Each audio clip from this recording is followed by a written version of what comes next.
Mahabharat episode 9। Duryodhan की ईर्ष्या। पिछले अंक में हमने जाना कि कैसे पांचों पांडव, जिनका जन्म हिमालय की गोद में ही हुआ और वह वहीं रह रहे थे, पर पांडु की मृत्यु के बाद माता कुंती के साथ वह हस्तिनापुर के महल वापस लौट आए।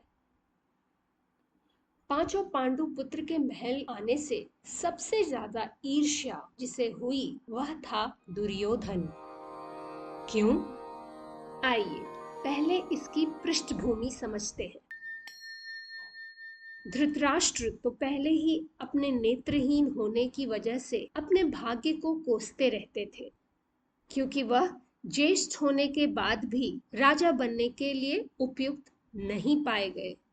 पर जब उनका पुत्र हुआ तो उन्हें लगा कि अब तो हस्तिनापुर का अगला राजा उनका पुत्र ही होगा। पर भाग्य का खेल कि युधिष्ठिर का जन्म दुर्योधन से पहले हुआ, तो ज्येष्ठ होने के नाते हस्तिनापुर के सिंहासन पर युधिष्ठिर को बैठना था। अब यहां से आरंभ हुआ खेल ईर्ष्या का।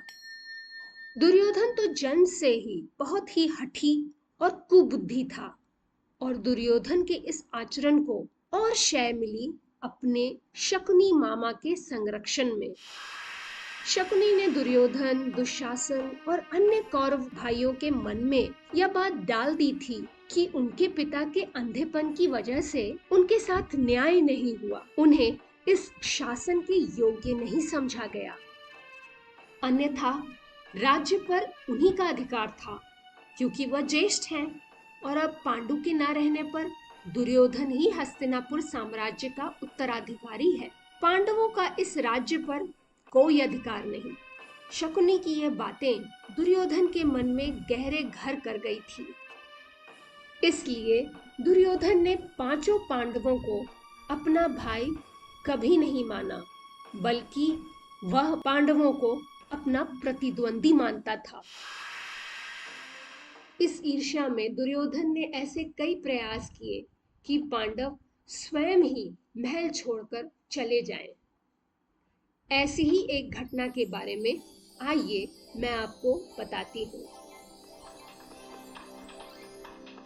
दुर्योधन भीम को अपना सबसे बड़ा दुश्मन मानता था, क्योंकि वह उससे अधिक बलशाली था। भीम बलशाली तो था, पर भीम की एक कमजोरी भी थी कि वह बहुत पेटू था। उसे खाना बहुत अच्छा लगता था। उसके सामने खाने की जो भी चीज आती वह उसे तुरंत खा जाता, और उसकी इसी आदत का दुर्योधन ने फायदा उठाया और एक षड्यंत्र रचा। एक दिन उसने गंगा तट पर घूमने की योजना बनाई। उसने पांडवों को भी बुलाया। दुर्योधन ने सबके खाने के लिए लड्डू बनवाए और दो बड़े बड़े लड्डुओं में जहर मिला दिया, और उसने वे लड्डू भीम को दे दिए। लड्डू खाते ही भीम का सर चकराने लगा। इसी मौके का फायदा उठाकर सबसे नजर बचाते हुए दुर्योधन ने भीम को गंगा नदी में धक्का दे दिया। शाम को सब महल लौट आए। दुर्योधन ने सोचा कि भीम तो नदी में डूब के मर गया होगा, लेकिन संयोग से भीम जहां गिरा था वहां पर पानी में जहरीले सांप थे। सांपों ने जब भीम को काटा तो भीम के अंदर जो जहर था वह भी उतर गया। जहर जहर को काटता है। जहर उतरते ही भीम स्वस्थ हो गए और तैरकर नदी तट पर आ गए। वहां से वह राजमहल वापस आ गए। माता कुंती और उसके भाई उसे सही सलामत देखकर बहुत प्रसन्न हुए।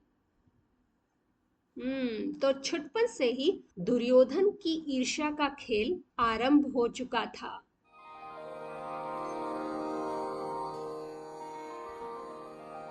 तो आज के लिए इतना ही।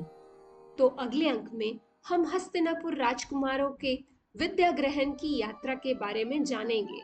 जुड़े रहिए हमारे साथ और सुनते रहिए महाभारत की कहानियों की इस श्रृंखला को इनिशिएटिव सस्मित किड्स चैनल पर। तो अगले अंक तक मुझे यानी रुचिरा चंद्रा को दीजिए अनुमति।